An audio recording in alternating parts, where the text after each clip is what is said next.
Bem-vindo, vamos mais uma aula em tempo de pandemia. Espero que esteja tudo bem com vocês. E começamos trabalhando o capítulo 4. Toda matéria é composta de átomo? Esse questionamento nos leva a entender aquilo que pode estar dando estrutura à matéria. Assuntos que nós vamos trabalhar exatamente a seguir. Já se questionando, você deve estar se perguntando: o que é átomo? Átomo é essa partícula não divisível que vocês vão conhecer ao longo do nosso estudo.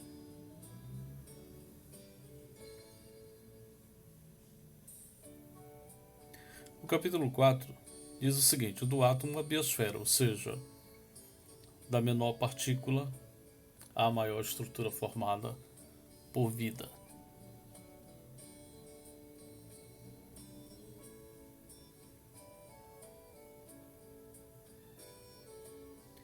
A constituição da matéria. O que forma a matéria? Certamente você ficaria se perguntando: o que dá estrutura à matéria? Provavelmente o átomo. Ou seja, a partícula não divisível. Por que essa partícula não divisível? E depois nós vamos falar que ela é divisível em prótons, elétrons e nêutrons, alguma coisa assim. Então vamos tirar essa dúvida logo.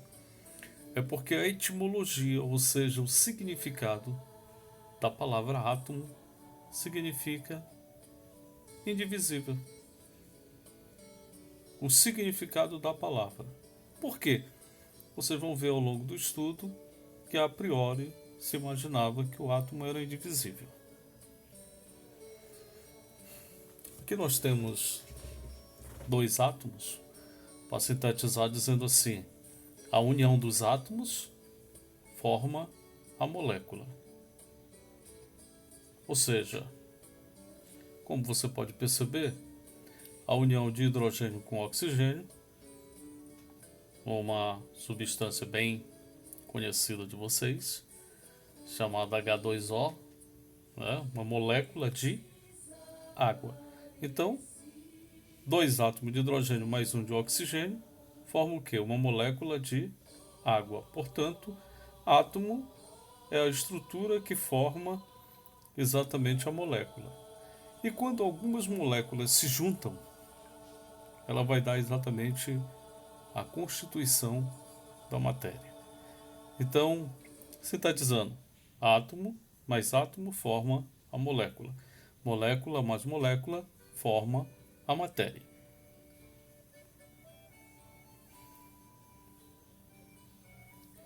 Conhecendo um pouco a história do átomo, vocês vão ver aí que Demócrito viveu lá antes de Cristo e ele foi o primeiro a diminuir e ir dividindo a matéria a ponto de que chegou aquilo que ele chamou de menor estrutura, que foi o átomo.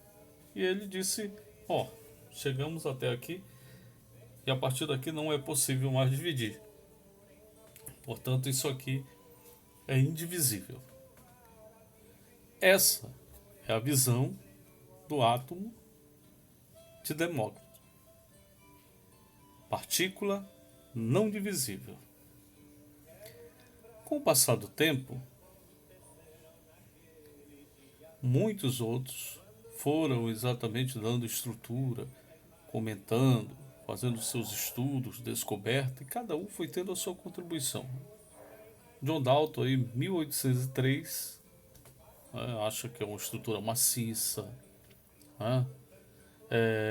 Vem o Thomson, ele já vai dizer que o átomo tem estrutura positiva e negativa. Né? Vem o Rutherford, ele vai dizer que o átomo já tem um núcleo, ou seja, uma parte central, uma parte externa. Né? Vem Bohr, e de repente ele vai dizer que há uma possibilidade desses elétrons estarem na órbita, ou seja, estarem na parte externa e em constante movimentação. E aí vocês vão vendo aí, né? Chegamos em 1904, 1911, 1913, e os estudos vão exatamente chegando ao ponto que chegamos de termos exatamente uma estrutura do átomo totalmente formada, onde a gente pode dizer que o átomo vai ter prótons, elétrons e nêutrons. E que certamente os nêutrons e os prótons vão ficar centralizados, né, na parte do núcleo do átomo, e enquanto os elétrons vão ficar sempre em órbita, ou seja, vão ficar sempre em movimentação. Alguma coisa interessante, porque aqui a gente já tem uma divisão do átomo com próton, elétron e nêutron. Bom, uma coisa interessante também. Os prótons sempre vão ser partículas positivas, elétrons partícula negativa e os nêutrons partícula nula. Lembre-se, o zero não é positivo nem negativo, o zero é nulo, não tem valor.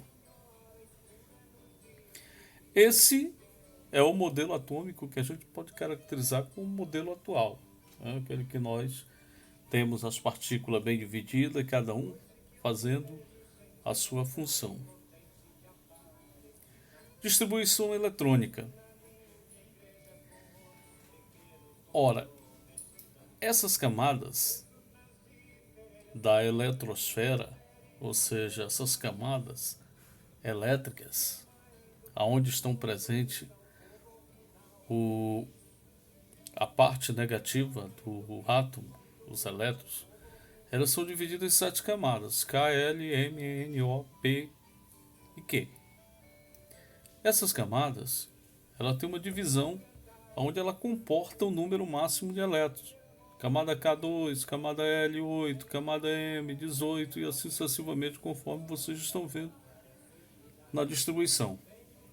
Dessa figura última aqui dá para perceber como é que ela está estruturada em camadas.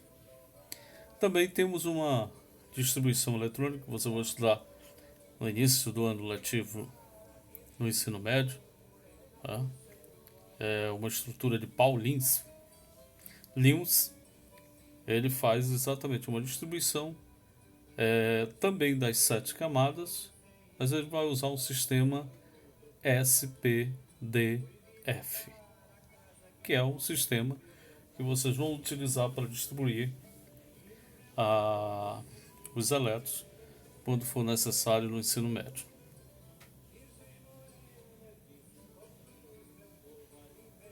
Representação de um elemento químico. O elemento químico ele tem uma identidade, tem uma estrutura, né? Ele tem o seu número de massa, o seu número atômico e uma série de fatores. Esse conhecimento vai contribuir para que você possa, lá na frente, entender uma estrutura da tabela periódica. Por exemplo, aqui nós temos um X que representa o quê? Um elemento químico. Qual é o número que vai aparecer sempre na tabela periódica acima desse elemento químico? O número de massa. Representado sempre pela letra A. Qual é o número que vai aparecer embaixo? Representado sempre pela letra Z, número atômico. Algumas coisas são interessantes para que possamos ter um entendimento melhor no futuro. Por exemplo, o número de nêutrons é um átomo neutro. A gente pode imaginar um átomo qualquer. O mesmo número o número atômico dele, Z, é igual ao número de prótons, que é igual ao número de elétrons. Então, quando eu pego um elemento químico e eu descubro, digamos, o número de elétrons, eu já sei que é o mesmo número de prótons, que é o mesmo número atômico. Por isso que vocês vão perceber aí em cima, dentro de uma chave, tem assim, A. O que é A? Número de massa. O que é igual a Z mais N. O que é Z mais N? É o número atômico mais o número de nêutron. E se eu quiser saber o número de nêutron? O número de nêutron, eu vou ter que pegar o número de massa e subtrair do número atômico e obter o número de nêutron. E se eu quiser saber o número atômico? Vou pegar o número de massa menos o número de nêutron, que também eu vou obter o número atômico. Então, dessa forma, a gente vai caracterizando e obtendo um conhecimento que vai facilitar a gente lidar com uma tabela periódica no futuro, ter um conhecimento melhor e saber manusear. Íons. O que são íons? São as cargas elétricas de um elemento químico, ou seja, de um átomo. Então, os íons eles se dividem em duas partículas positivas e partículas negativas. Então, os íons se transformam em cátions quando são positivos e em ânions quando são negativos. Como e por que isso vai acontecer? E de que forma vai acontecendo? Como é que eu posso entender? Vamos trabalhar aqui com dois elementos químicos. Esses dois elementos químicos eles vão partilhar entre si as cargas negativas. Vale dizer para vocês que toda composição química, quando esses elementos químicos eles se unem através da partícula negativa, que são os elétrons. Então aqui vocês vão ver uma distribuição de um elemento químico, onde ele tem um único elétron na sua última camada. Então, o que vai acontecer?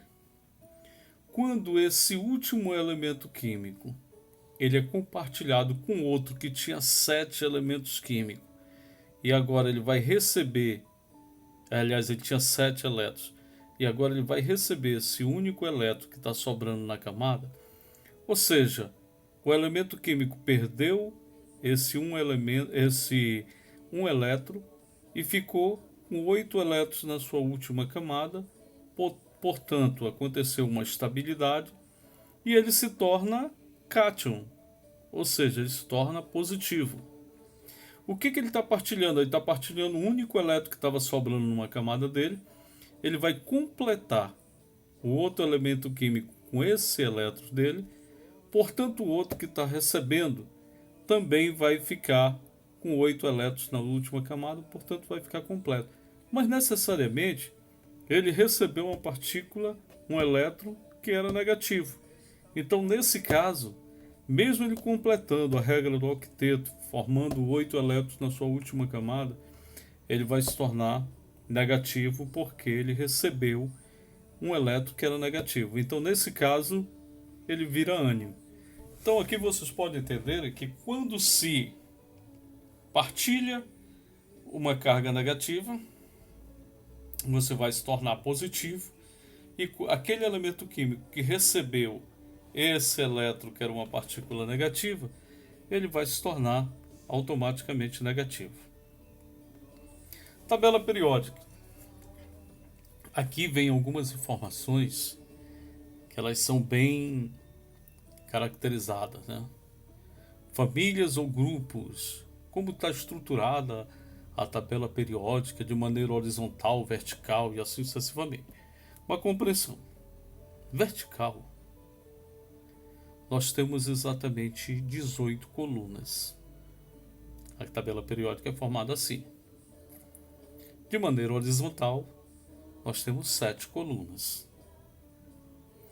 Essas duas linhas que ficam embaixo, que estão em preto e branco, elas têm que ter uma compreensão e que elas são inseridas no meio da tabela periódica. Isso possibilitando que na cabeça, na estrutura de quem criou a tabela periódica, por mais que a gente descubra aí muito mais elementos químicos, que hoje nós já temos 107, 109, 111, a tabela periódica já tem até 134, digamos, elementos químicos, mas muitos estão no processo de reconhecimento científico, portanto a gente não pode ainda caracterizar. Mas mesmo essa tabela aumentando, ela não vai mudar a estética, porque essas duas colunas elas sempre vão absorver os elementos químicos e fazendo com que não haja uma mudança de estrutura. Uma outra coisa bem interessante da tabela periódica, nessa daqui vocês podem ver os períodos do lado, né? São 7, e você pode ver a estrutura, por exemplo, que vai chegar a 18, para você entender também as outras colunas. Aqui embaixo vocês vão ver já em amarelo aquelas duas colunas que são os lantanídeos e os actanídeos, que formam as duas colunas que a gente acabou de comentar. Você pode ver também que aqui fala dos elementos de transição. São aqueles elementos geralmente que são metais, ou seja, são os elementos que são capazes de passar corrente elétrica. Tá? Uma outra coisa que você pode perceber aqui também é a última coluna, toda de azul, é onde estão os gases nobres. Esse elemento químico diferenciado rosa é o hidrogênio. Né? E aí vocês vão vendo como está estruturada a nossa tabela periódica. Aqui embaixo você pode ver, isso é nítido em todas as tabelas. Né? Geralmente o símbolo do elemento químico, que nós vamos ver daqui a pouquinho. Veja, toda estrutura da tabela periódica ela vai estar assim. Tá? Número atômico, a distribuição eletrônica, o símbolo do elemento químico, o nome do elemento químico e a massa atômica.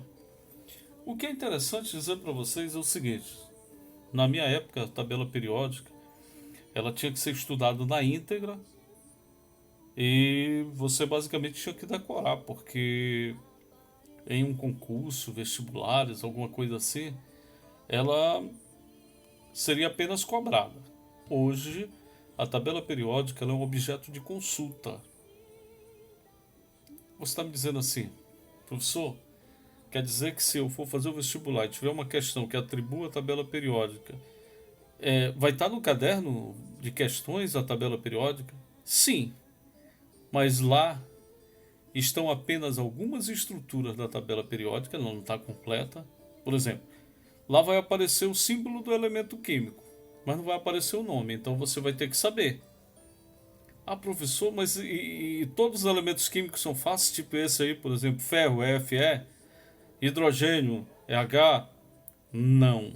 Alguns elementos químicos são totalmente diferentes. Por exemplo, só utilizando uma simbologia, NPK, nitrogênio N, P, fósforo, K, potássio.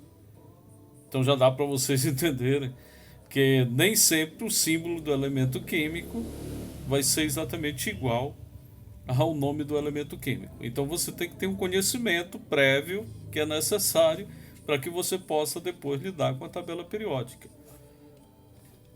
Vai aparecer, digamos, o número atômico. Você pode ver aí, o número atômico é 26. Só que não vai aparecer o número de elétrons. Nessa estrutura da tabela periódica que você está vendo, que o número de elétrons está do lado, distribuído ainda.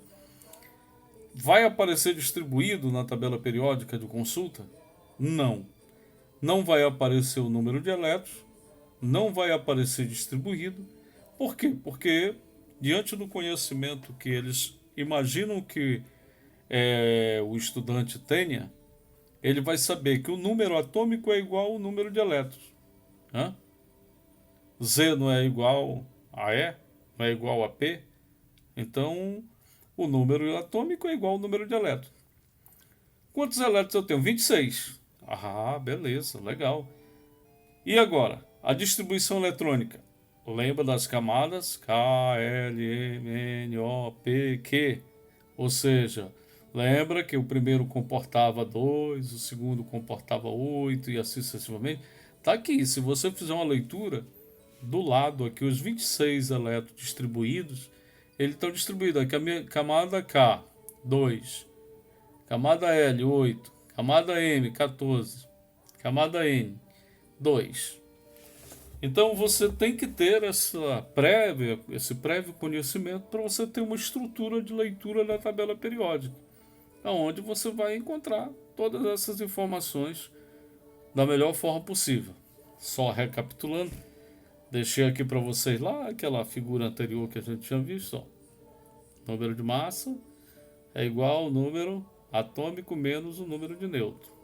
Nêutron é igual ao número atômico menos o número Z, o número de massa que é menos o número atômico. O número atômico é igual ao número de massa menos o número de nêutron. Então, Z, que é igual a P, que é igual a E, a gente tem esse conhecimento. Ou seja, o número atômico é igual ao número de prótons, que é igual ao número de elétrons. Fica aqui algumas informações interessantes para que vocês tenham um bom conhecimento ao longo desse capítulo, possam tirar suas dúvidas, suas curiosidades e fazer uma boa aprendizagem para garantir exatamente o sucesso no ensino médio. Né? Obrigado a todos vocês, fiquem com Deus, saúde por aí, cuidado com a Covid-19.